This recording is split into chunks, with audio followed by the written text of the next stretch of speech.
Là, on y est. Non, mais là, on dit oui. Bonjour à tous et bienvenue dans ce super épisode de Think Love Share. Aujourd'hui, nous avons la chance d'avoir avec nous 3 super invités d'exception. Je parle bien évidemment de l'excellent, de l'ingénieux, du créateur et du super Mayfly, créateur du Lab Gold. Mayfly, merci d'avoir accepté cette invitation et bienvenue dans cet épisode. Merci à toi. Ça nous fait très plaisir de t'avoir aujourd'hui. Nous avons ensuite le petit malin, le personnage que vous aurez forcément au moins une fois croisé dans votre vie, dans un CTF ou dans un event, puisqu'il les a tous faits. J'en ai raté aucun. Je parle bien évidemment de Ryan le Cat, ou Ryan qui va nous parler d'Active Directory aujourd'hui. Ryan, merci d'avoir accepté cette petite invitation et d'avoir laissé une petite place dans ton planning pour nous aujourd'hui. Merci à vous, c'est sympa. Et enfin, par un heureux hasard, et vraiment c'était la surprise du chef, nous avons le créateur de l'épisode, Think Love Share, qui est avec nous. Laluka a décidé de venir, incroyable, pour la première fois depuis la création, il est là. Laluka, merci de nous avoir rejoints aujourd'hui dans ce jour un peu spécial. Ça nous fait très plaisir de t'avoir avec nous. Mais écoute, c'est un grand plaisir. C'est vrai que c'est pas tous les jours qu'on est invité par une voix suave dans sa propre émission. Donc c'est vraiment un grand plaisir que je suis là pour... en tant que régie finalement, parce que c'est vous les stars d'aujourd'hui. Donc messieurs, merci d'être venus. Vous l'avez deviné, on s'est fait une petite intro à la I Can Speak. Merci d'être présent. Bienvenue, prenez place, prenez une petite boisson. Aujourd'hui, on parle d'AD, on parle d'Active Directory. Et bien sûr, nous accueillons quand même Martial. Eh bien, voilà. Enchanté tout le monde. Parfois, on me croise sur les réseaux sous le nom de MPGN. Et effectivement, j'ai répondu à l'appel quand j'ai vu le mot Active Directory. Je n'ai pas pu m'empêcher d'aller voir ce qu'il y avait derrière la porte. Et me voilà aujourd'hui ici. Eh bien, la porte est désormais grande ouverte. Au programme, qu'est-ce qu'on a ? Vous vous en doutez, vu les invités, la réflexion que j'ai eue derrière ces différentes invitations, c'est... Bon, ok, les gens aiment bien parler un petit peu d'Active Directory. Martial, essaie de te mute si tu parles pas. On a eu un bon petit... Le jus de orange. Ok, donc on va parler de GeoAD pour la partie setup du lab, d'où le fait d'avoir proposé à Mayfly. On discute de cet épisode depuis, je pense, un an plus. Un an à peu près, un an ish. Ouais, il y avait près, il y avait eu des petites refontes en cours, des améliorations, des questions de timing. Suite à ça, avoir un lab, pouvoir montrer comment est-ce qu'on s'exerce, c'est trop cool. Mais j'aimerais bien montrer avoir quelqu'un qui pèse en Active Directory. Ce pourquoi j'ai ping. Pression. Hein, j'ai ping les deux là. Ryan. Ouais, j'ai ping Martial Ryan. plutôt. J'ai ping Ryan.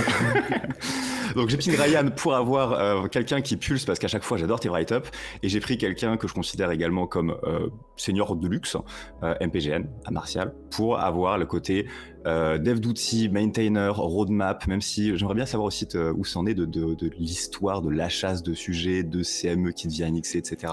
Il y aura sûrement un petit tour là-dessus. Mais outre le drama, c'est avoir quelqu'un qui a vraiment une compréhension assez solide des internals, de comment marchent les protocoles, de comment interagir avec. Le couteau suisse, comme on dit dans le milieu. Comme Voilà. on dit dans le tool aussi, c'est un couteau suisse NXE. C'est donc le couteau suisse du couteau suisse, et votre couteau suisse avant tout, et gardien de la paix des Active Directory également.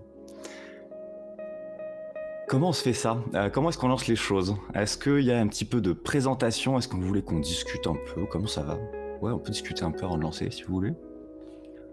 Est-ce que vous voulez vous présenter un petit peu plus en termes de ce que vous faites, ce que vous aimez faire ? Parce que là, globalement, j'ai dit ce pourquoi je vous connaissais, mais voilà. Et oui, forcément, vu que je tends pas le micro. Allez, Mayfly, comment ça va dans la vie ? Allez, en pro, tu fais quoi ? En commence. perso, tu fais quoi ? Comment t'en es arrivé à monter GeoAD ? Qu'est-ce que c'est vite fait et Alors, les autours ? je commençais par un E, tu vois, PGN. Donc du coup, qu'est-ce que je fais dans la vie ? Du coup, je suis pentester. Enfin, maintenant, je suis plus un red teamer. Je fais quasiment plus de pentest. Je fais des tests internes une fois de temps en temps, mais sinon, je fais quasiment que du red team. Du coup, ça fait à peu près, je sais pas, 2-3 ans maintenant que ça fait déjà 1 an que je fais que du Red Team et ça fait 2-3 ans que je fais de la Red Team. Et je fais du pentest depuis 7 ans maintenant. Donc, du coup, ça commence à peser, mais la partie test web et tout ça, ça commence à me gaver. Donc j'ai demandé à faire que de la Red Team et c'est le truc qui me plaît, qui est vraiment, vraiment intéressant. Ouais, mais c'est pour ça, pour pas être un petit peu ennuyé, bored du web, faut considérer chacun de ces TI web comme un red team, comme ça c'est vachement plus fun. C'est clair. Ils disent que la musique est un poil fort par rapport à ma voix. Attends, je vais essayer de parler plus fort. Ouais, non, mais je vais la baisser un peu, non, t'embête pas. Je l'ai baissé là, j'ai le contrôle. La Red Team, ouais, c'est vachement plus fun et c'est vachement plus stressant aussi, tu vois. Depuis que je fais de la Red Team, j'ai de plus en plus de cheveux blancs, donc effectivement, c'est pas, c'est vraiment le truc, c'est une grosse mission, ça dure longtemps, t'as le stress quand t'y arrives pas, quand ça rentre pas chez le client, enfin, voilà. Donc effectivement, c'est beaucoup plus stressant, mais beaucoup plus intéressant. En termes d'AD, tu vois moins de choses qu'en test interne, parce que du coup, en termes de, comment dire, tu vois de volume. Ouais, en fait, les 3 quarts des attaques, tu peux pas les faire, ou alors il faut les custom à mort. Donc quasiment tout réécrire, enfin pas tout réécrire, mais du coup customiser un peu les AI aussi. Et du coup, il y a beaucoup de choses que tu peux pas faire en Red Team en fait, que tu fais en test interne. Du coup, on fait des labs, comme ça on peut s'amuser, tester des trucs. Voilà. Faire de l'exotique. C'est ça. Fort bien. Ryan, comment ça va? Comment va ta connexion, Ryan? Ma connexion est stable pour l'instant. Du coup, moi actuellement, je suis étudiant encore, donc en dernière année dans une école à Paris qui s'appelle 2600. Et en parallèle, du coup, je fais l'alternance depuis 3 ans maintenant, donc en pentest. Et du coup, actuellement en pentest, je suis chez Quarks Lab. Donc on fait pas mal de choses, que ce soit du TI web, de l'interne, du mobile, et du coup du Red Team aussi. Du coup, moi, ça m'arrive un peu d'aider sur ces sujets-là, même si c'est plus dans de l'observation pour l'instant, etc. Et du coup, à la base, je suis un gros joueur de CTF, donc je fais pas mal de Hack the Box, de Routini, ce genre de choses-là. Et ça m'arrive aussi, du coup, de faire des prolabs. Donc, pour ceux qui savent pas, globalement, c'est des gros environnements que Hack the Box fait, où il y a que l'Active Directory principalement. Et du coup, l'idée, c'est de bidouiller pas mal autour de ça. Et c'est un truc que j'aime bien. Et j'aime bien partager aussi ce que je fais un peu sur mon blog quand j'ai le temps et quand j'ai pas trop la flemme.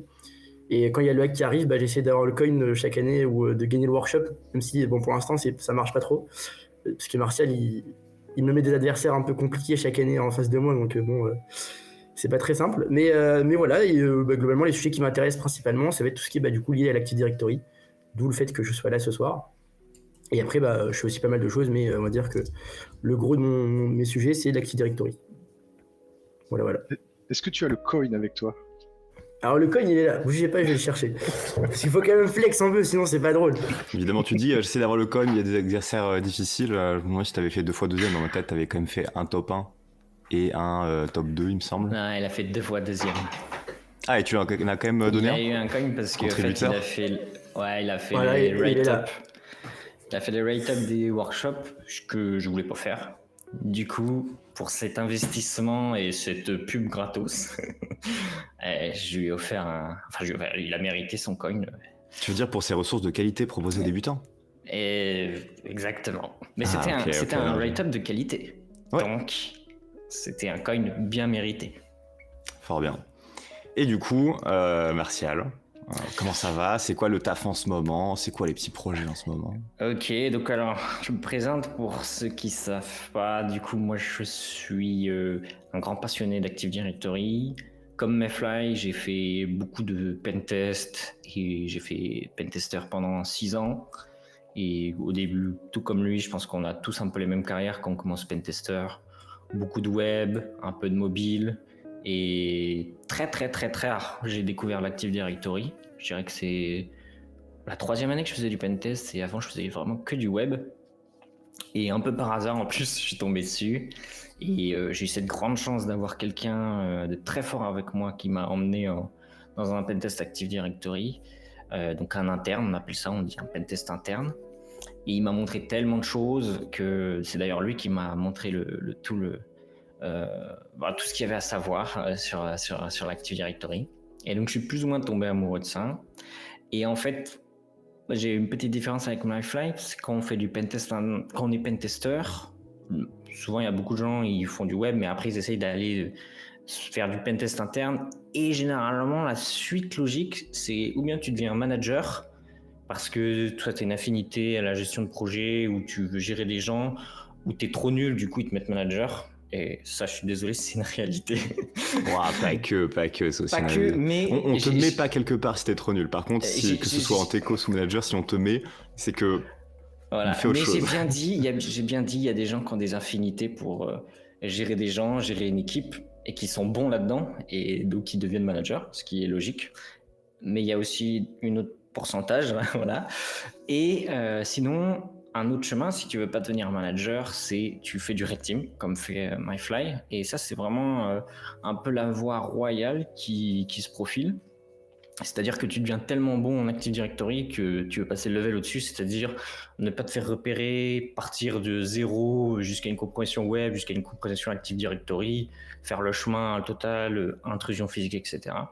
Mais moi, j'ai pas choisi ce chemin-là. J'ai décidé, en fait, j'avais toujours une frustration, c'est quand tu fais un pentest interne, tu produis un rapport. Mais en fait, la correction, bien que tu saches, tu sais ce qu'il faut faire, tu donnes les recommandations, et les gens en face de toi, ils comprennent pas forcément, ou ils n'ont pas l'énergie de faire, de corriger. Ils ont En pas fait, la thune, ils comprennent pas des fois, ils ont la l'argent. volonté. Ah bah on est sous-staffé. Et Bon parfois, bah tu reviens un an après parce qu'ils doivent faire des audits pour vérifier l'état de le leur tampon réseau. vert. Et en fait, tu te rends compte que rien n'a évolué et tout. Et moi, j'avais toujours cette frustration de on va jamais jusqu'au bout des choses. Ça sert un peu à rien ce qu'on fait, tu vois. Et à quoi ça sert de savoir compromettre un Active Directory en 1 minute si derrière, en fait, le client, il n'arrive pas à appliquer ce que tu lui recommandes. Et donc, moi, je me suis dirigé vers une Purple Team. Et ce que j'ai fait, c'est rejoint. Alors, le mot interdit dans le monde du pentest, dans le monde des pentesters, c'est régie. Régie, c'est là, c'est quand on te met. T'es en régie, t'es pas juste en client final. Genre t'es dans une boîte qui te place. Attends, j'ai pas fini. Mec, la question c'était comment tu vas. Voilà, exactement. Donc ça, c'est vraiment le truc. Écoutez, je pense pas vraiment qu'on puisse déterminer une situation par rapport à une temporalité donnée dans le monde de la cyber. Bah moi, j'étais pareil. Mais finalement, moi, j'ai accepté une régie Purple Team parce que je voulais découvrir. Et en vrai de vrai, une Purple Team, t'es obligé d'être tout le temps chez le client, etc. Et donc, j'ai découvert le monde de la Purple Team. Et la Purple Team, c'est tu pounes l'AD. Par exemple, moi, ce que je faisais, c'est que je pounais l'AD. Et derrière, je mettais tout en place avec les équipes pour corriger et vérifier que le chemin n'existait plus. Puis, je recherchais un nouveau chemin dans l'Active Directory jusqu'à temps que j'arrive à un moment où je me dis, en fait, même si tu me donnes 1 mois, je ne saurais même pas compromettre l'AD, quoi. Tu vois, j'y arriverais pas. Je me suis bloqué tout seul.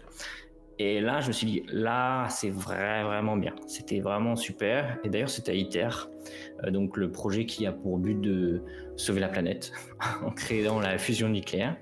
Et vraiment, là, c'était vraiment un environnement super parce que c'est hyper grand, hyper robuste. Et c'est vraiment une cible de choix pour n'importe qui, en fait. Puisque il y a des enjeux qui sont majeurs. Et ça a permis de découvrir quelque chose que je savais pas que j'aimerais, c'est-à-dire un peu le côté blue team. Et du coup, moi, le chemin red team, il s'est pas ouvert à moi et j'ai décidé de pas le choisir.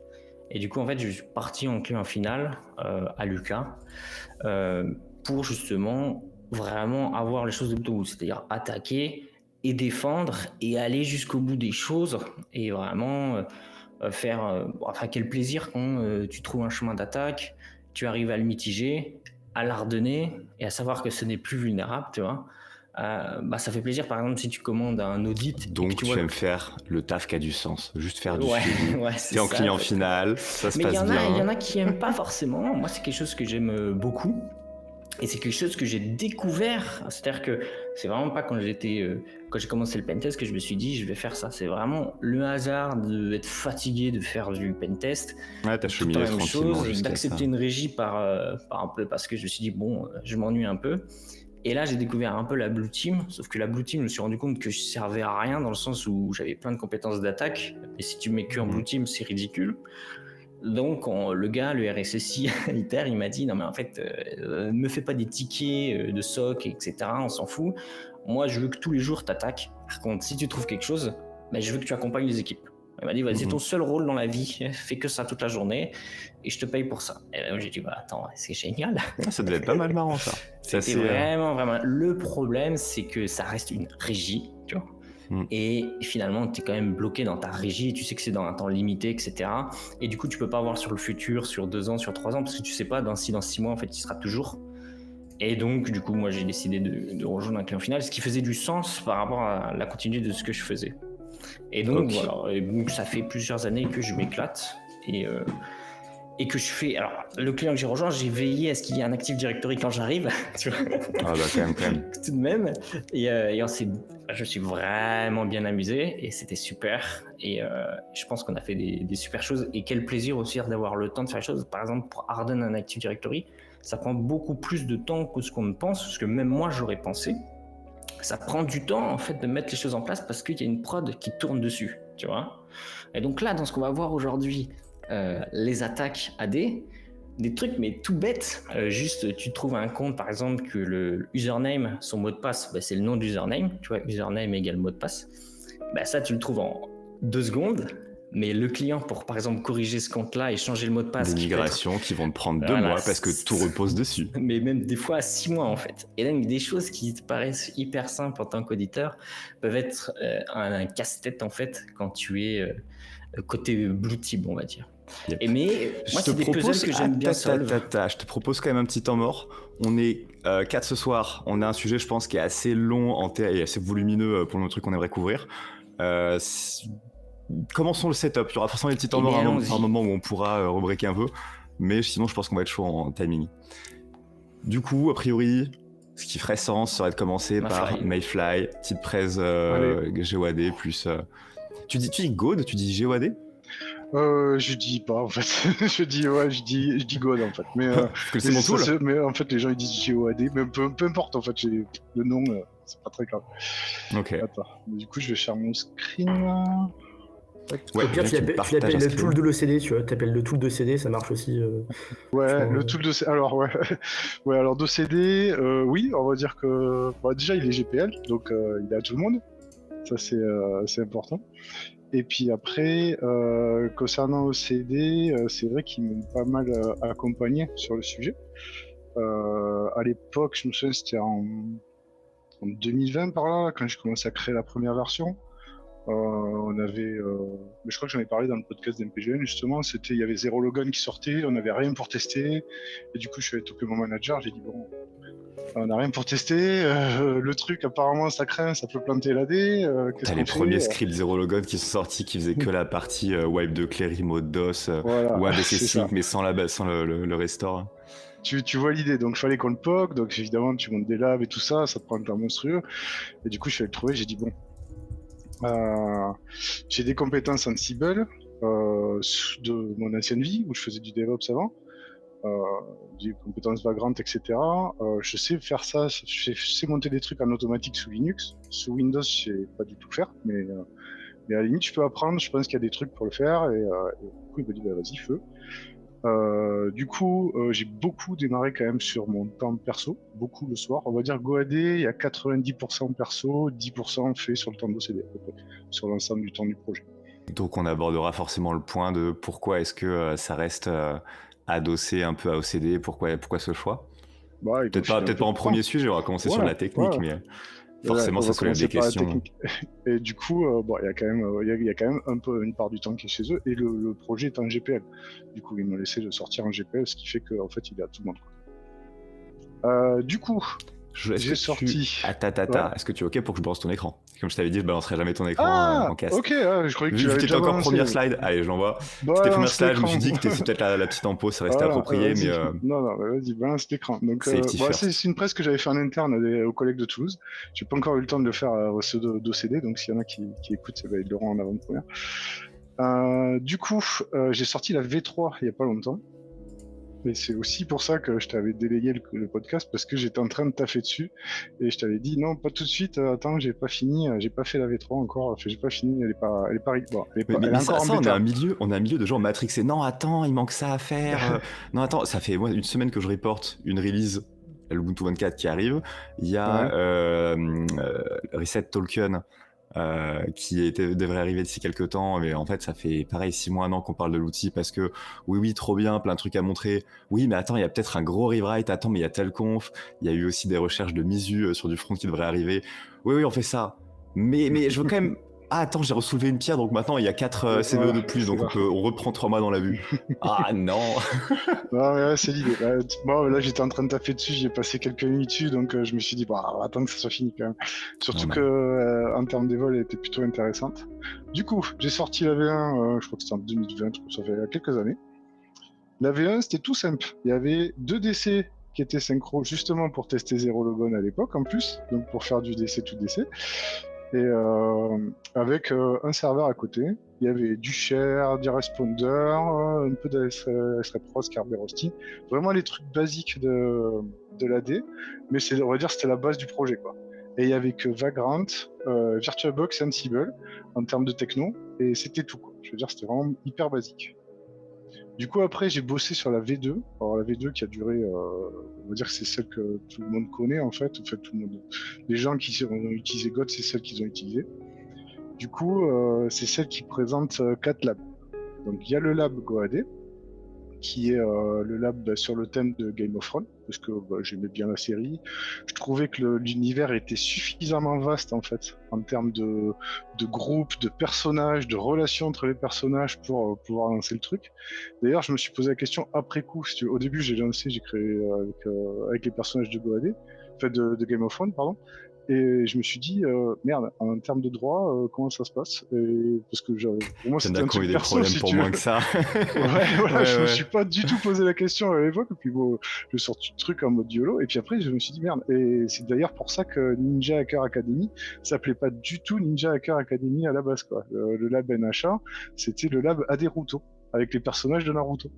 Ah Mais du ouais. coup, je me suis dit, bon, j'ai pas eu le temps. Enfin, God était déjà sorti, bon, les gens l'utilisaient déjà, j'avais pas envie de tout renommer, mais bon, là pour le coup, pour Naruto et bon, les Japonais étaient un peu plus, je pense, faire à terre sur l'utilisation de leur nom du perso. J'ai pas pris le risque. Du coup, j'ai sorti aussi le lab Godlight, qui en fait, il y a plein de gens qui m'ont dit, ouais, God c'est bien, mais 32 Go de RAM, tout le monde n'a pas ça sur sa machine. Du coup, la version allégée. Donc c'est juste la moitié. En fait, il y a toute cette branche, la branche ESOS qui est du Windows 2016 qui est dégagée. Et du coup, pour garder qu'un petit morceau. Et du coup, j'ai rapatrié un ADCS ici pour quand même pouvoir exploiter les vues ADCS. Et après, le lab SCCM, qui est le petit dernier, qui a demandé pas mal de taf que j'ai fait avec un de mes collègues de boulot, qui m'a fait un paquet, qui m'a bien avancé la partie Ansible. Et franchement, c'était vraiment relou à monter. Donc t'as CCM, quand quand même les mecs qui te conservé disent le que c'est choix bon, Ansible sur Windows. Ansible sur Windows, ouais, toujours. Donc Toujours parce que on critiquait un peu dans le chat comme ça, mais apparemment c'est quand même suffisamment béton pour faire un truc qui se déploie bien, quoi. ouais, complètement. Après, tu peux partir sur d'autres technos, puisque pour du provisioning, en fait, tu pourrais partir sur du Chef ou du Puppet, mais ou alors faire carrément tout from scratch en PowerShell. Honnêtement, le PowerShell, je déteste ça. Donc je trouve ça super chiant à écrire. Bon, je suis obligé d'en faire un peu avec Ansible, mais il y a plein de trucs qui étaient déjà faits avec Ansible, autant pas réinventer la roue et utiliser les briques existantes. Donc ça, c'était la V2, avec une bonne partie des vues qu'on peut voir en test interne, en tout cas. Il n'y a pas tout. Il y aura tout peut-être un jour, je pense pas, mais bon. En tout cas, il y a déjà de quoi bien s'amuser. Aussi, j'ai monté God V2 quand je taffais sur l'OSEP. Donc, s'il y a des gens qui passent l'OSEP, ou j'ai même un collègue qui m'a dit sur CRTE, si vous passez ce genre de certif, c'est hyper adapté pour ce genre de certif, en fait, puisqu'il y a vraiment toutes les vues que vous allez retrouver dans ce genre de certif, quoi. Voire un peu plus. Parce que l'OSEP, je crois que t'as pas ADCS. Voilà. Donc, du coup, je me suis dit, ça, c'est bien. Donc, la V2, je gérais à la fois, donc c'est au niveau providing. Donc, providing, c'est le fait de créer les machines vides. En fait, tu crées les coquilles vides. Ça se passe toujours en en 2 temps, pardon. Il y a d'abord le providing, tu crées les machines vides. Donc ça, c'est soit avec Vagrant quand c'est en local, donc si tu utilises du VMware ou du VirtualBox, soit avec des Terraform quand c'est à distance, si tu passes sur Azure ou sur Proxmox. Et après, il y a la partie provisioning qui, elle, je fais toujours avec Ansible. Ça me permet d'éviter d'avoir à retester le provisioning sur tous les providers, sinon tu meurs. Et surtout, parce que du coup, ça va être ISO ou quasi, en fait. Et bon, des fois, il y a des petites subtilités, mais bon. Et puis, du coup, ça me permet juste de tester que les machines se créent bien. Si elles sont bien créées, la partie Ansible, du moment que j'ai testé une fois, je pars du principe que ça devrait à peu près pareil un peu partout. Proxmox, il y a un petit cas à part parce qu'il y a des petites subtilités, mais voilà. Donc tu utilises quoi pour harmoniser vraiment? Parce que là, ok, tu supportes plein de cloud providers du local. Moi, j'ai vraiment plein de déboires entre du Docker, du local, du desktop, du headless et de l'image cloud avec déjà 2-3 petits goodies à l'intérieur qui font péter d'autres trucs, forcément. Là, pour uniformiser, tu te reposes sur quoi? Bah là, c'est vraiment les tools Vagrant et Terraform qui vont me faire le taf en fait de création des machines. Quoi. Ok, et t'as pas eu trop de disparité entre... C'est un même ISO que tu déploies à plusieurs endroits, c'est une base image qui a été préparée par Vagrant et par HashiCorp. On va dire que du moment que tu restes sur du Windows Server, t'as pas trop de problèmes. Quand tu restes sur du Windows Server 2019, tu t'en sors à peu près. Dès que tu commences à taper des versions à Windows Desktop, bah, tu as des cloud providers qui ne proposent pas. C'est pour ça d'ailleurs que sur God, il y a quasiment que du Windows Server en fait. Parce que mettre du Windows 10, c'est super relou. Du Windows 11, c'est encore pire. Et surtout, les cloud providers n'ont pas forcément les mêmes images. Et il y en a même comme Amazon qui en propose même pas en fait. Il faut créer ta propre image. Donc c'est un peu pénible. Donc c'est pour ça en fait que je pars surtout sur Windows Server. Et de toute façon, quand tu vas faire de l'AD, ce qui t'intéresse, c'est poncer les serveurs, là où sont connectés les admins, et aller poncer l'AD derrière. Quoi. Donc au final, du coup, c'est juste la base image qui est pas trop disparate d'un provider à l'autre qui fait que ça va, ça se passe. On va dire qu'entre deux Windows, ça va. Il n'y a pas une différence non plus énorme par rapport aux recettes Ansible. Et ben tant mieux. Du coup, par contre, j'ai plusieurs problèmes avec la V2. Déjà, c'est qu'il y a un gros fichier bash qui, au début, il me paraissait une super bonne idée. Et maintenant, beaucoup moins, c'est parce que c'est super chiant à maintenir. Il y a beaucoup de code dupliqué entre les providers. Puisque là, du coup, à la base, je partais juste sur les Vagrant, VirtualBox, Ansible. Du coup, j'ai dupliqué pas mal de code pour les différents providers pour gérer tous les différents labs, en fait. Donc, ça faisait beaucoup de code dupliqué et je déteste le code dupliqué. Comme tout le monde voilà, qui fait un peu de dev. Du coup, c'est compliqué à maintenir en plus. C'était incompatible en termes de déploiement avec Windows. Donc, j'ai eu pas mal de demandes, j'ai vu pas mal de trucs sortir sur le net en mode ouais, déployer God sur Windows, voilà comment faire, etc. Je dis, ouais, c'est quand même con de ne pas toucher une partie de la communauté. Et ça gérait qu'une seule instance à la fois. Donc en gros, si tu voulais d'un côté ton instance Azure et ton instance après en local, et ben, il te fallait 2 déploiements de God. Enfin, c'était un peu chiant à faire. Et il y avait qu'une graphe JP qui était toujours fixe.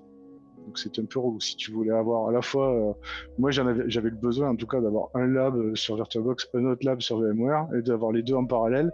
Et j'avais pas envie d'aller switcher les IP à chaque fois entre les deux outils de providing. Du coup, la V3. Et la V3, le manager, il est tout refondu en Python. L'hyperrange, elle n'est pas fixée. Un provider AWS que j'ai rajouté, avec l'aide de Arnce, qui est un gars qui m'a fait une super pull request en fait pour comment l'intégrer sur AWS. Donc c'est un pote qui c'est super sympa. Du coup j'ai fait la revue, j'ai intégré, j'ai corrigé les trucs pour que ça marche bien avec le reste. La partie provider sur Ludus aussi. Donc là Ludus, pour ceux qui connaissent pas, c'est un outil qui te monte un Proxmox en fait, tout prêt à l'utilisation. D'ailleurs, le lab sur lequel s'amuser Ryan et MPGN, il a été monté avec Ludus justement, Ludus plus God, et vraiment pour tout monter en 2.2, c'est vraiment les pieds. Donc là, multiples instances, et du coup, j'ai rajouté un système d'extension. Donc dans les extensions pour l'instant qui sont proposées, il y a une extension Exchange, donc pour ajouter un serveur Exchange. Voilà, par contre, si vous voulez l'installer, ayez un serveur hyper costaud, parce que c'est entre 12 et 16 Go de RAM minimum pour installer un Exchange. Juste le serveur Exchange. Il y a une workstation qui a été rajoutée, donc qui n'est pas sur AWS, mais qui a été rajoutée, on va dire, en grande partie.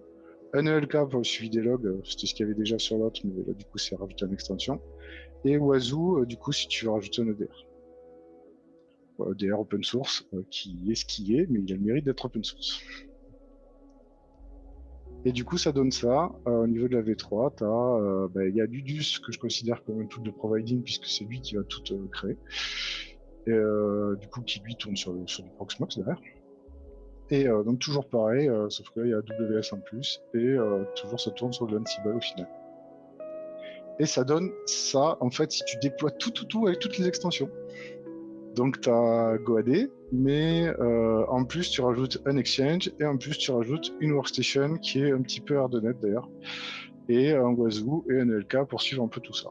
Donc là, bon, il te faut une méga bécane si tu veux faire tout tourner à la fois. C'est pour ça que c'est des extensions et que tu fais en fonction de ce que tu peux faire. Et j'ai même fait une doc. Parce que quand je me suis plongé sur l'intégration de Ludus avec, justement, il y a le mec de Ludus, Eric, j'ai plus son nom de famille, pardon, qui m'a aidé justement pour l'intégration de Ludus, et forcément j'ai passé du temps dans leur doc pour installer, etc. Je me suis dit putain, c'est quand même stylé d'avoir une doc bien propre et tout, donc j'ai fait une doc avec tout prêt là pour faire une doc, mais bon, il y a encore des trucs qui sont pas finis, mais on va dire que ça a le mérite d'exister. Et voilà. Ça c'était pour la présentation. Une ou deux petites questions au vol avant de partir sur de la démo si tu veux bien. Alors il y a une première question pour Mayfly. Est-ce que tu as développé GeoAD grâce à des environnements que tu as vus en Red Team ou Pentest, ou est-ce que c'est du fictif qui vient d'articles de recherche, de choses comme ça? Il y a beaucoup de vécu de tests internes, pas de Red Team, mais de tests internes. Il y a des vunes, il y a beaucoup de vunes que tu vois. Là, si tu prends la password reuse, ZH, c'est systématique. Ouais, il y a un paquet de classiques quand même. Ouais, spray user égal mot de passe, c'est systématique. Petit MSSQL fréquent. Voilà, MSSQL, Upload ASP Kerberos, app. c'est tout le temps. Voilà. Du user listing anonyme, ça arrive pas souvent, mais genre une fois sur 10 t'en as. Et la fois où t'en as, t'es bien content de l'avoir et de savoir que ça existe et de savoir comment l'exploiter, quoi. Donc, la ouais, DCS, y a beaucoup, ça dépend si t'arrives en pentest 1 ou 2 mois après le patch ou plutôt longtemps après. Ouais, DCS quand même. Ça sort tellement souvent. Il a fait le café très très longtemps. Il fait encore le café. Maintenant, c'est peut-être un petit peu plus tout ce qui est SSM, mais quand même, DCS, ça marche encore très très bien.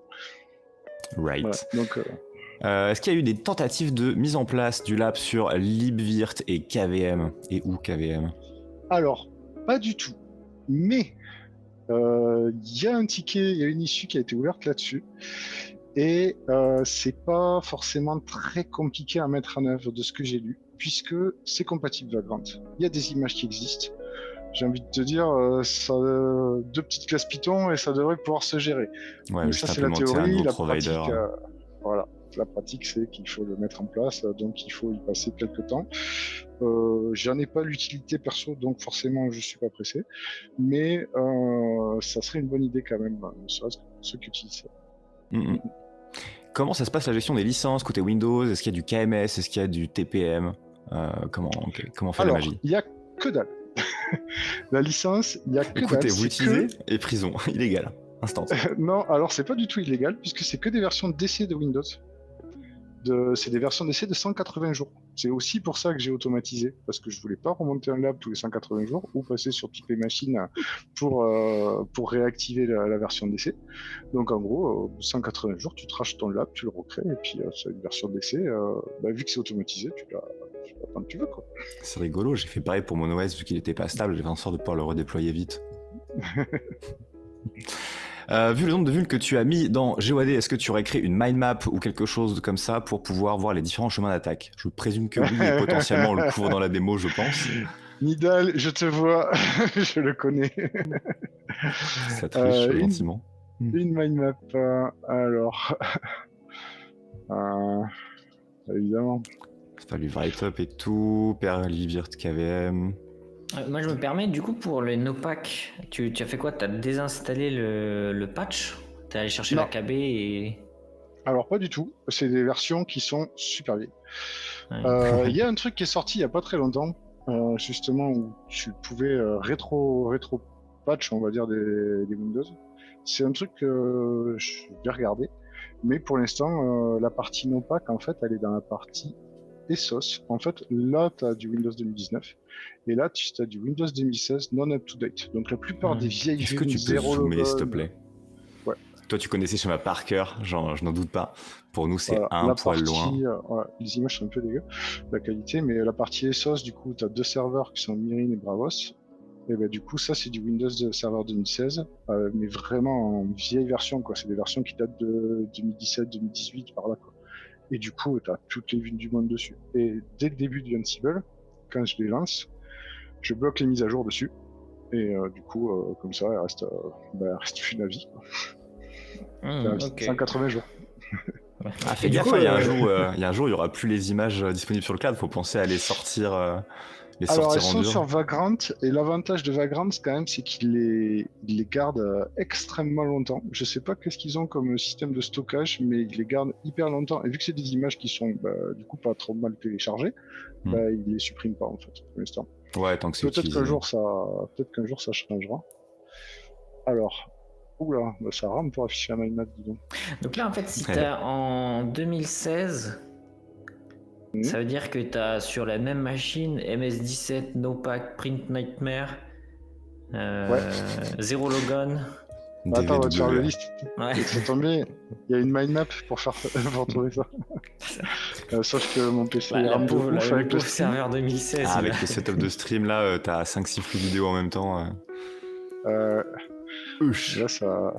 Ouais, mais parce que la Ça, j'avais mindmap, une elle est question. pas super légère, quoi. Pourquoi Ouais, t'es parti aussi. sur Wazoo en EDR et pas Pamp Elastic EDR ou d'autres solutions comme ça Alors, Elastic, c'est hyper chiant à installer. Mais vraiment, c'est parce que. Enfin, à installer, non. À installer, ça va. À automatiser, c'est ultra chiant. Et surtout que Ludus l'a déjà fait. Ils sont partis sur du Docker pour le faire. Donc, en gros, je comptais l'ajouter plus tard.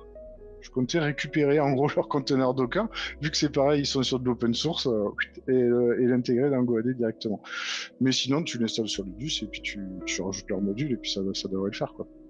Ok, je vois, ça marche. Ouais, du coup, t'as du Zero Logon, t'as du. Je sais pas, non, t'as pas de l'Eternal Blue, c'est pas assez vieux, t'as pas du GPP non plus, c'est pas assez vieux. Mais après, t'as d'autres trucs, voilà. Sama Kundeng NoPack, Certified, Print Nightmare, il y en a un petit chier, quoi. Donc ça, c'est la même map AD qui sera refaite un jour. C'est une version qui est en cours, la version suivante, mais ça fait. Ça, c'est la même mind map monstrueuse. pour la V2 ou pour la V3 tu viens de dire c'est pour la V2 ça? Alors, la mindmap, en fait, elle est indépendante de GoAD. Ça, c'est la mindmap juste pour voir les vues in Active Directory. Mais je ferai une V3 une saison. Une nouvelle version de la mindmap. Cette mindmap, c'est un format genre YAML où tu peux faire des liens proprement, le le rendre interactif, ou pour l'instant, c'est du bon PNG? Pour l'instant, c'est du bon SVG, parce que PNG, c'est juste illisible, c'est beaucoup trop long. Mais c'est juste du bon SVG, et je suis en train de regarder justement si tu connais une solution qui marche bien pour convertir un JSON ou un YAML en format un peu mindmap propre. Je serais super chaud, parce que c'est... Bon, attends, on a 65 personnes, 66 personnes. C'est quoi le nom qui fait tout ça proprement? Bonne chance. On attend vos meilleurs messages. Faut que je ping Mershine. Il y a un pote qui utilise souvent Mermaid.js, un truc comme ça.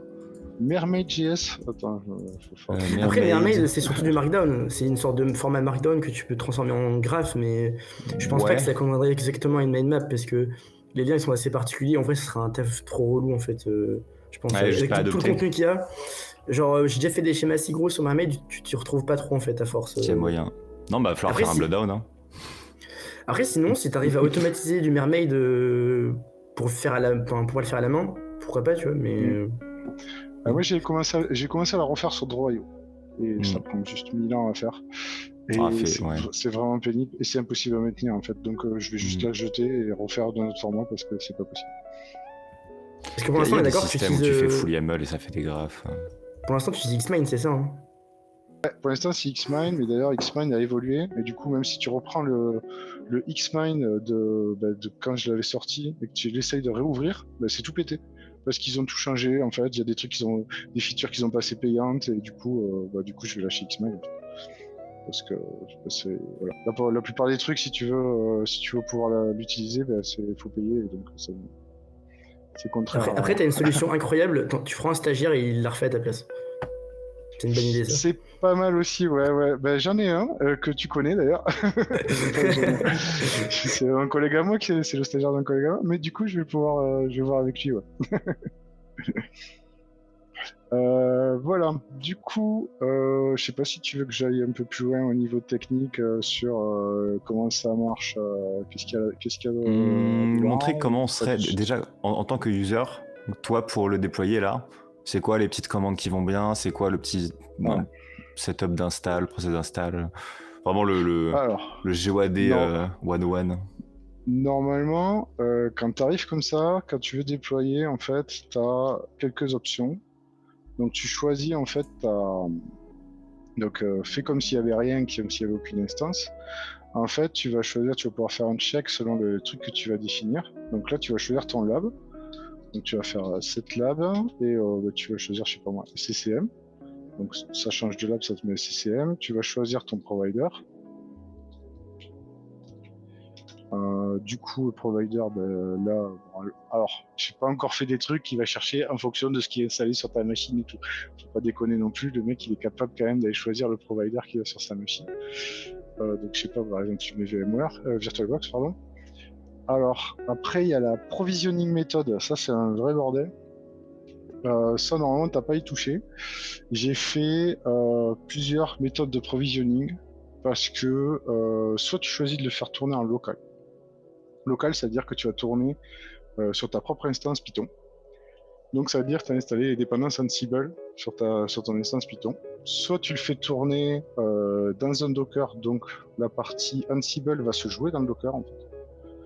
Soit runner, c'est tu le fais tourner, alors local, ça le fait tourner en subprocess en fait, en gros.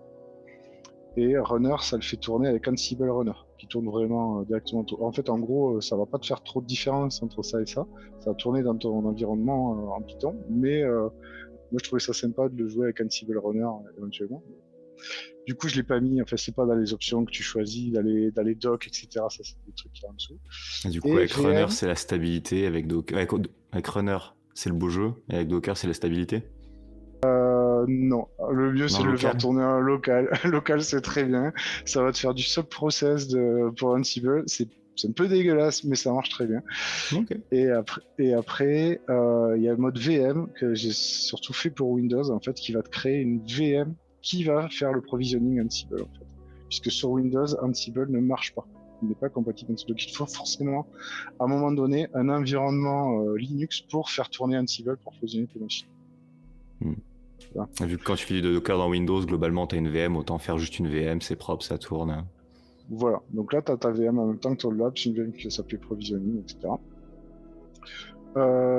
Derrière, tu as config pour afficher ta propre configuration. Tu as aussi un truc que j'ai pas encore mis là-dedans, c'est pour set tes extensions. Donc là, tu vas pouvoir mettre une liste d'extensions, LK, je sais plus si... hop, voilà. Et après, c'est pas tu vois, il faut que je rajoute des trucs d'affichage, etc. Et derrière, après, tu vas pouvoir checker si tout ton environnement il est prêt à recevoir ton truc. Donc là, tu vois, il me dit, t'as plus de place, t'as plus d'espace disque, t'as Vagrant, t'as Ansible Galaxy, donc il va un peu tout te checker en fait.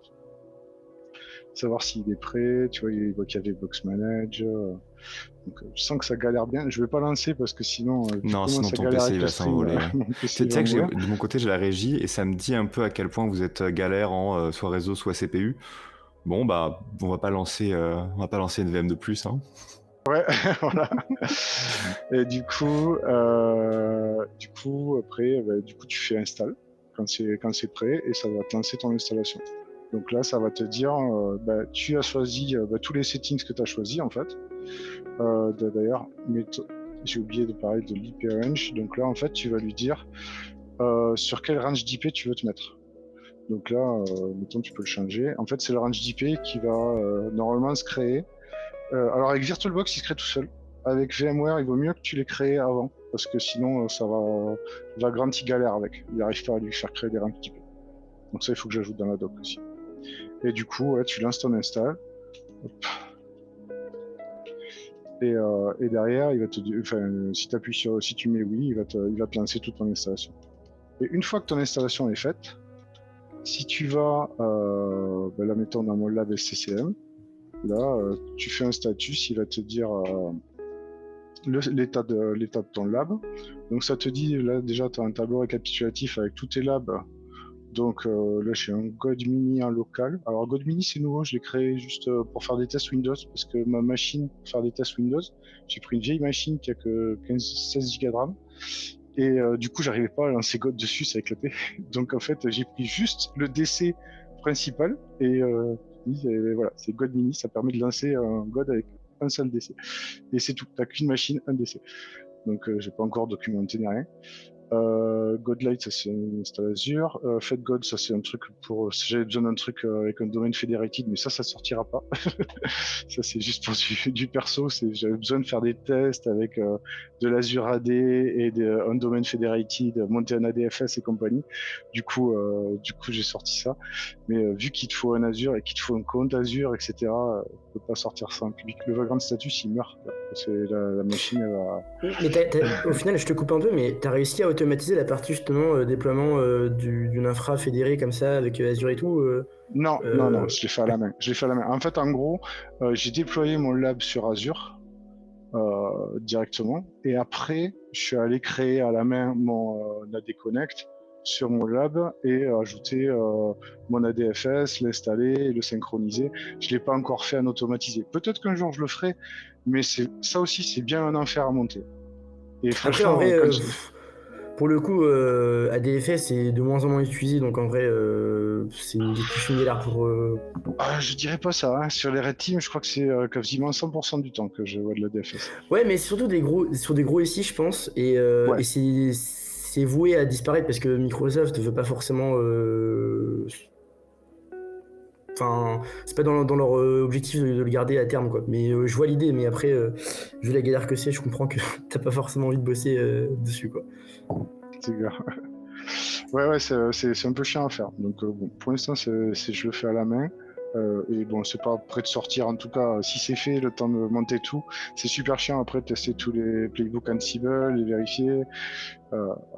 Et donc là, du coup, une fois que tu es dans ton instance, en fait, là qui est sélectionné, tu peux choisir, tu vois le statut, tu peux start, stop, destroy le lab, tu peux start, stop, destroy des VM, tu peux lister les extensions, ajouter du coup une extension. On peut pas en enlever parce que c'est super chiant de désinstaller une extension. Extension quand t'entends ce mot extension, tu te dis on peut en installer, on peut le désinstaller. Ouais, alors va désinstaller un exchange et après on en reparle. Parce que ça te modifie tous tes schémas AD, ça modifie tout. Donc en fait, t'as plus vite fait de tracher ton lab et de le recréer que d'aller faire une désinstall. C'est Terraform Destroy, Terraform Apply. C'est ça. C'est presque ça, voilà. On a eu quelques petites questions sur la route. Est-ce que tu arriverais à donner Donc, clairement, ça dépend de la perte de la machine, du réseau ou autre, mais en temps non compressible, pour les différents labs que tu as survolés, donc le mini, le GeoAD Full et les autres variantes, on tape sur quoi en prérequis et temps de déploiement? En temps grosse de déploiement, maille, vraiment. Grosse maille, un God, ça prend entre 1h30 et 2h30, je dirais, ça dépend de ta bécane. Je te parle pas du temps de download des premières box à l'origine, parce que ça c'est super long. Okay. Puisque ça fait quand même, si tu es sur VMware, elles font 16 Go les box, si tu es sur VBox, elles font 9 Go, je crois.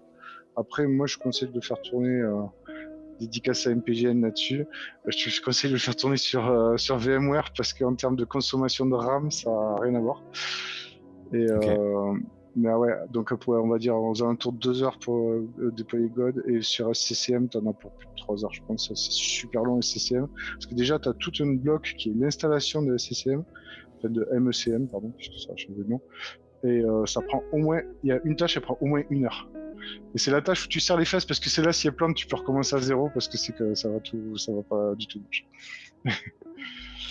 Voilà. Mais après, les autres labs, NHS, je pense à peu près pareil que God, et Godlight, ça doit prendre 1h30, un truc comme ça. Ok. Est-ce qu'il y a une autre question? Un code et les images? Non, c'est good. Moi, j'ai une question pour toi, Cyril. Est-ce que à terme, tu te dis que, avec tous les playbooks et les rôles que tu as créés, que tu ferais pas une doc pour que les gens buildent leur propre GoAD, on va dire entre guillemets. Genre toi demain, tu veux par exemple, genre comme Marcel qui fait des workshops CME, NetExec chaque année. est-ce que tu te dirais pas, je fais une doc pour que les gens puissent build leur propre lab en fait à la volée avec les vulnes que tu as déjà et créer un Ajouter truc leurs custom? propres extensions. Ouais, par Alors, exemple.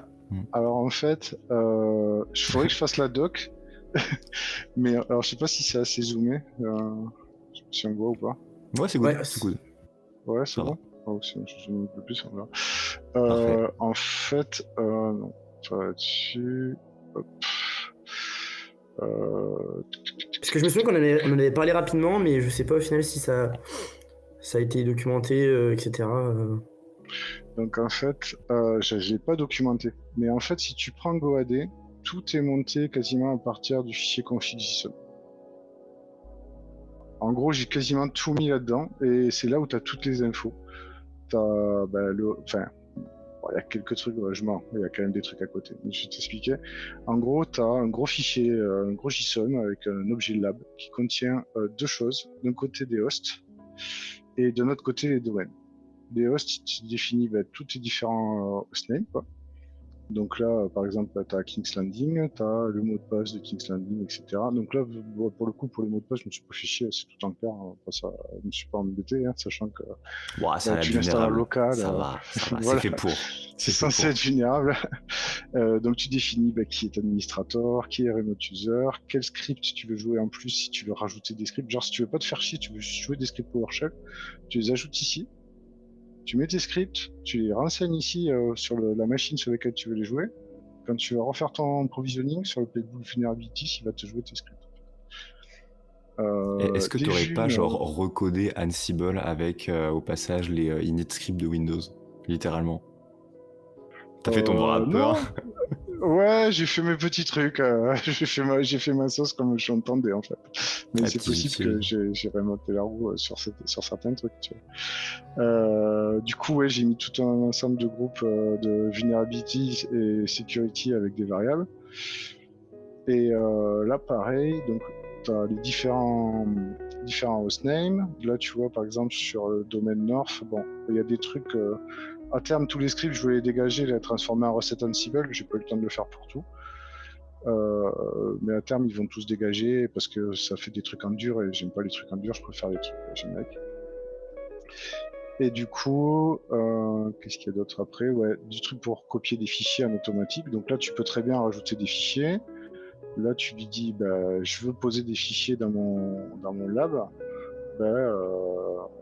Hop, sysvol fait script, il va le chercher dans DC2, sysvol script, script 1, et il va le poser à cet emplacement.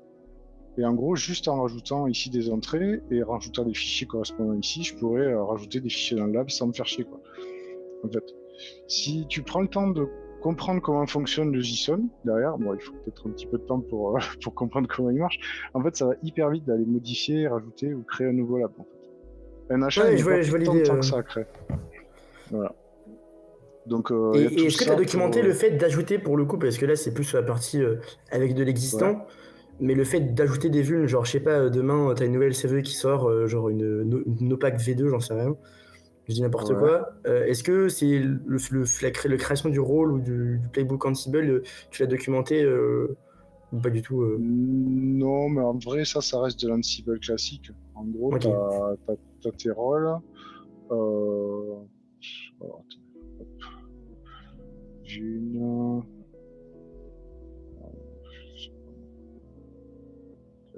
Downgrade. De toute façon, En maintenant, avec gros, le tu MKDocs plus les sources, il y a sûrement moyen de se débrouiller pour faire la plupart des choses. Ouais, Ouais, Pas tu sans fais ta mal. task. Pas sans mal. Ah, tu vas passer ça, un peu de hop. temps à bidouiller et à mettre les mains dedans, mais c'est déjà cool en vrai, c'est assez bien foutu.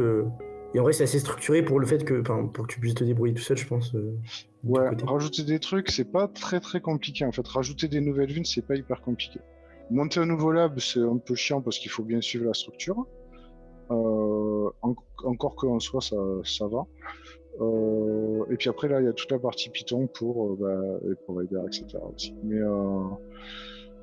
en soi, moi, tu me diras, ça fait des années que j'ai la tête dedans, donc je vois plus trop la difficulté. Peut-être que pour quelqu'un qui arrive, c'est un peu compliqué à prendre en main, mais déjà, j'ai vachement simplifié le truc, c'est-à-dire qu'avant, ici, dans chaque provider, tu avais toutes les infos de qu'est-ce qu'il y avait dans le provider, en fait. Donc tout ce qu'il fallait pour le monter.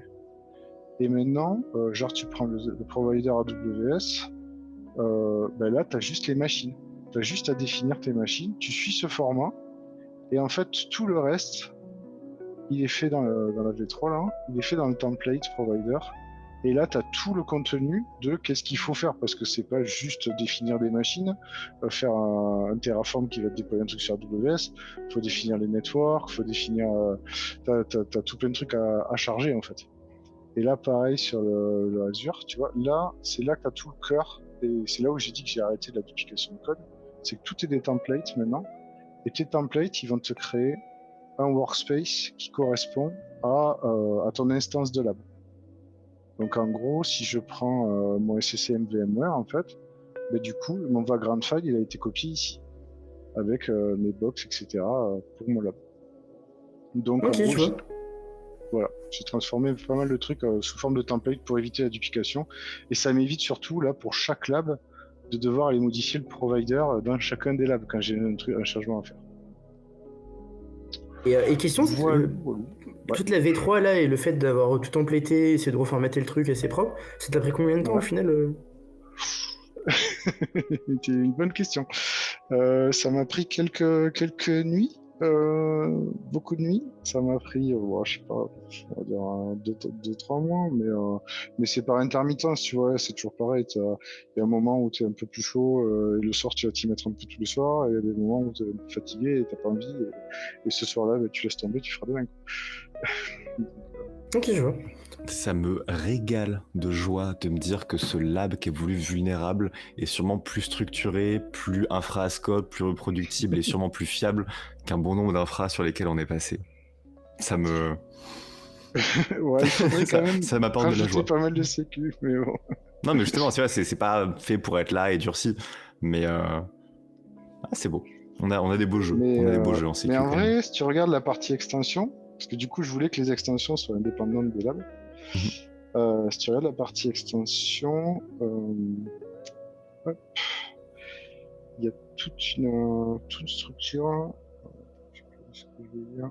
Ouais, du coup, tu peux ajouter en fait toute la notion t'as tout qui est intégré directement dans l'extension. Ça, c'est un petit peu plus cher à monter, mais ça, pour le coup, je vais le documenter. Qu'il y ait des gens qui puissent créer des extensions sans galérer, en fait. Ouais, c'est cool.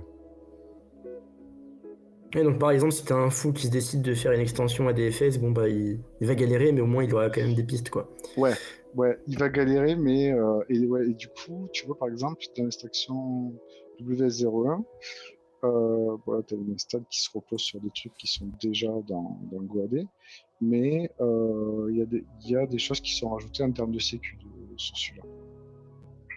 Il y a pas mal de configurations de sécurité qui sont ajoutées, il y a des règles ASR, etc., et du run SPPL. Donc, ouais. Oui, t'as quand même un moyen de le durcir un peu pour continuer à tester tes attaques avec un truc. C'est ça. En fait, l'idée, ce qui serait intéressant plus tard, mais bien plus tard, parce que toujours pareil, il n'y a pas le temps, ça serait de faire un raid GoAD, tu vois. Genre. Ah oui, avec du SOC et de la détection à balles. Voilà, ultra vénère, quoi. Et en fait, tu veux créer un jeu de société, finalement. Bah, c'est ça. En fait, oui, c'est ça. De toute façon. Petit raid team entre amis, voilà. On dit qu'on travaille, mais on s'amuse, c'est très bien. Non, mais en vrai, c'est cool parce qu'on a pas mal de challenges de CTF où on peut tester des plateformes entre potes.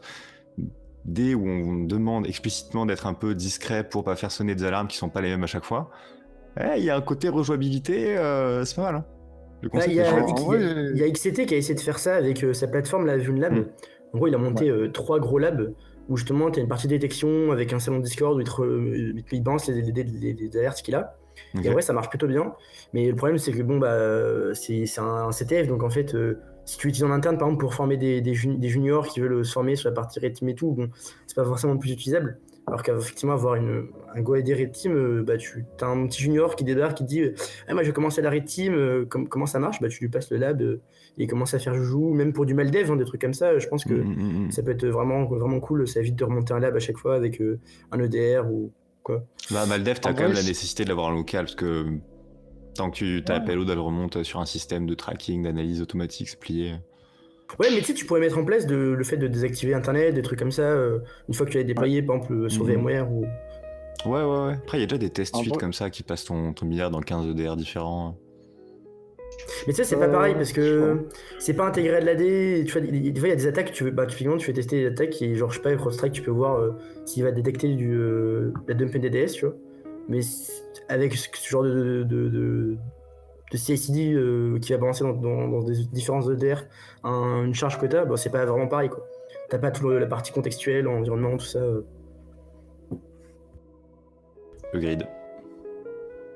Le En vrai, trade-off tu peux entre déjà ce qu'on veut et tant qu'il y a plein de boîtes pardon. derrière avec un produit, de quoi mettre du temps de développement, de la vente, des licences derrière, ça va être compliqué. Mais bon, une fois que VulnLab aura racheté Orange pour implémenter GoAD, on sera bien. C'est possible. Non, mais en vrai, Ambitieux.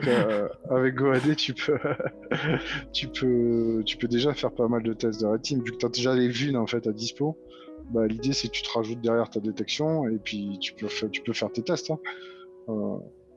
Tu peux monter ton propre lab de test pour déjà vérifier ce qui va être vu ou pas. Si tu as le DR dispo, le DR du client dispo, tu vas pouvoir te regarder. Ouais, c'est sûr que pour l'instant, ça va. Au moins, tu peux l'installer simplement sur un environnement déjà build. C'est déjà pas mal. Moi, je les ai pas là, mais j'ai un paquet d'extensions EDR qui sont disponibles. Enfin, disponibles, mais en privé, quoi. Parce qu'on peut pas balancer le truc de CD sur Internet, quoi. Les installeurs EDR, tu sais. Bon, Comment ça, tu vas c'est pas partager devenu des RD Orange. internes Orange, c'est pas venu Ah, moi, open je veux source. bien. Ouais, je vois bien au CD tu sais, de popper tu sais, des machines de partout dans les socs de test. Pas compris, quoi. Oh là là, je me demande, n'empêche, c'est sûr qu'il y avait des gens qui ont dû déployer ça en mode cloud pour se dire, bon bah je veux bien tester un petit peu le lab, sauf qu'ils n'ont pas hardené et du coup ils ont mis ça à côté de la prod et ils se sont fait retourner, c'est sûr aussi. Non, j'ai mis un disclaimer au début en disant mettez Mais les gens bien lisent ça de pas, mais façon les gens lisent pas, isolée, mais faites pas non. n'importe quoi. Mais après, si tu fais les déploiements dans Azure et tout, ils sont hyper isolés. Hein. Je veux dire, c'est le truc, t'as le port 22 pour taper sur Ah qui oui, va t'as quand faire même la tunnel. Jumpbox. Ouais, Ah t'as une ouais, Genbox et c'est tout quoi. Donc, juste un petit je veux accès dire, VPN pour quand même faire des tests en interne. alors il n'y a pas de VPN, tu fais tout en proxy chain sur ta Genbox. Le VPN viendra plus tard. Ok. Je l'ai, mais il est pas uncivilisé et du coup, je l'ai pas encore, je l'ai pas encore poussé. Ok. Et bah du coup, je pense qu'on peut avancer un petit peu sur la partie lab, qu'on a bien posé nos fondements. Comment est-ce qu'on va se connecter au lab? Comment est-ce qu'on va le taper? Quel est le process? Je sais pas si vous avez Alors. discuté MPGen et Ryan pour vous partager les rôles, les tâches, ou si juste il y en a un qui bourrine et l'autre qui fait j'aime bien ce qu'il fait. Moi, je pense que rien ne va commencer. Ça m'envoie au casse-pipe comme ça, là. Alors écoutez, je n'ai pas Direct. préparé grand-chose, mais cependant... Alors, du coup, moi je vous voulais allez juste être ici. ajouter un truc pour le fait que tu puisses déployer un lab automatiquement. Franchement, je trouve ça génial. D'ailleurs, j'avais dit dans le podcast, en fait, ça pourrait même être intéressant d'utiliser God pour faire des tests quasi unitaires sur NXC par exemple. Ouais. Pour vérifier en fait que tu n'as pas fait de breaking change, vu que le lab il Au moins pour chaque bouge, release. voilà, il bouge pas. Par contre, un truc super important, moi c'est comme ça que j'ai beaucoup appris, c'est en construisant mes labs, mais même pas automatisé, c'est-à-dire juste je spawnais une VM et puis j'ai installé ce que je voulais, ou je crée mes utilisateurs dans l'Active Directory, où je faisais de la S-Frosting, mais c'est-à-dire que je rendais vulnérable. C'est-à-dire comment rendre vulnérable déjà le truc, c'est aussi comme ça que j'ai beaucoup appris. Moi, par exemple, God, je trouve ça hyper pratique quand tu sais ce que tu fais et la vulnérabilité que tu veux checker et tu veux juste un truc qui marche et tu veux déployer des nouveaux modules ou des nouvelles attaques sur, par exemple, ton tool, ou tu veux tester si ton tool il marche, ou par exemple ton tool il marche pas chez le client et tu le testes sur God et ça marche. Tu te dis, ok, qu'est-ce qui fait que chez le client ça marche pas? Par contre, pour apprendre, je trouve que c'est super intéressant de savoir qu'est-ce qui fait que un compte est Kerberos stable, etc. Qu'est-ce qui fait que c'est vulnérable en fait, ou que tu as cette information-là. Et du coup, en vrai de vrai, je pense qu'il faut savoir faire quand même les deux, même s'il y a des choses maintenant qui sont super automatisées. Et comme là, moi je trouve ça génial. Il y a un avant et un après en fait, clairement. Je trouve que c'est quand même toujours très intéressant de aussi juste déployer par exemple un AD à la main et cliquer sur tes boutons et rajouter un SPN à la main, mano, juste pour faire du Kerber roasting, etc. C'est toujours très intéressant parce qu'un client, quand tu vas lui donner une recommandation, en fait, c'est parce que tu l'as fait que tu sauras l'aiguiller avec des bons screenshots ou même visuellement lui dire tu cliques là. Et ça, c'est super pertinent. Alors que quand déjà tout est automatisé, en fait, tu sauras même pas qu'est-ce qu'il fait dans, par exemple, le LabGod, qu'est-ce qui fait qu'il y a du Kerber roasting. Et ça, comment? Qu'est-ce qu'il a fait? Donc, à moins d'aller voir dans le script PowerShell qu'il a fait. Ça va que c'est open source, ouais, voilà. Il faut avoir cette curiosité, en fait. Faut pas se dire, c'est tout fait, c'est bon. C'est la curiosité de voir qu'est-ce qui fait que. Je trouve que c'est ça qui est super pertinent et super intéressant dans GodeLab. C'est que du coup, même moi, j'avoue, le premier, quand j'ai voulu préparer le CTF de Barbac, il y avait l'Anonymous, je savais même pas comment le rendre vulnérable. Et du coup, je suis allé voir dans GodeLab comment il faisait dans la conf, en fait, pour le faire moi-même après, tu vois. Et ça, c'est intéressant parce que ça donne aussi une base. C'est un point de référence, clairement. Ouais, comment rendre vulnérable, en fait. Et en fait, c'est super bien aussi. Au-delà du fait qu'il y a un lab up and running, tu as aussi une base de connaissances de comment rendre vulnérable, en fait, pour chaque type d'attaque, ton truc. Et ça, c'est super, en fait. Par contre, les quiproquos sont incroyables. Comment on fait pour rendre un lab AD vulnérable? Regarde le repos des oranges. Ouais. Alors par contre, je vais juste rajouter un truc là-dessus. Déjà, je suis 100% d'accord avec toi. Apprendre à monter un lab AD, ça apprend taquet de choses. J'ai appris au taquet de choses sur l'AD en montant GoAD. Et par contre, l'autre truc, c'est que tu peux prendre aussi le problème à l'envers. Mettons, si tu es du côté défensif, tu peux très bien prendre GoAD et essayer de, vas-y maintenant, je vais tout sécuriser. Je vais sécuriser toutes les villes qu'il y a et trouver tous les endroits où c'est. Et j'ai jamais vu un write-up là-dessus. Là, je peux te dire qu'il y en a aucun qui s'est chauffé. Et pourtant, ça serait hyper intéressant à faire, tu vois, en termes de recommandation. Blue Teamer, ce serait hyper intéressant. Mais bon, nous, on est de l'autre côté de la force. Mais en vrai, globalement, je trouve aussi ce qui est intéressant, c'est que l'environnement il est assez gros pour que tu puisses développer aussi la partie méthodologie, essayer de te débrouiller dans un environnement. Parce que la plupart des gens, malheureusement, ils font du hack the box avec une machine unique. Et le fait d'avoir un environnement comme God où en fait tu as plein de trucs, c'est aussi intéressant. Après, je vous rejoins sur le fait que monter son propre lab, c'est quand même plutôt cool. Mais il y a quand même plein de trucs méga cool dans le fait d'avoir déjà un truc tout prêt. Parce que ça fait un temps énorme quand on te demande, je sais pas, ce que je reprends le cas, t'arrives dans une boîte en tant que pentester, t'as jamais fait d'AD. On te dit, bon mec, faut que t'aies les bases en une semaine, 2 semaines. Bon, Martial, tu vas pas t'amuser à build un lab qui dit déjà pas ta semaine, tu vas être en mode.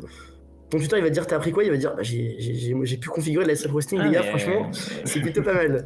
Écoute, j'ai passé 40 minutes à attendre un déploiement de machine, en fait c'était juste freeze. Mais t'as vraiment fait que ça? Non, je l'ai fait 5 fois. Je suis d'accord, hein. Il y a un avant et un après, ça c'est clair. Et d'ailleurs, tu as très bien dit, MyFly, pour réviser l'OSCP, c'est quasi le lab de l'OSCP, c'est 10 fois mieux que le lab de SCP en fait. C'est balance des pierres. Moi je dirais c'est vrai. Messieurs, on a cramé 1h10. Je propose qu'on se mette un peu à faire de la pratique offensive parce que clairement il y a des choses à courir aussi.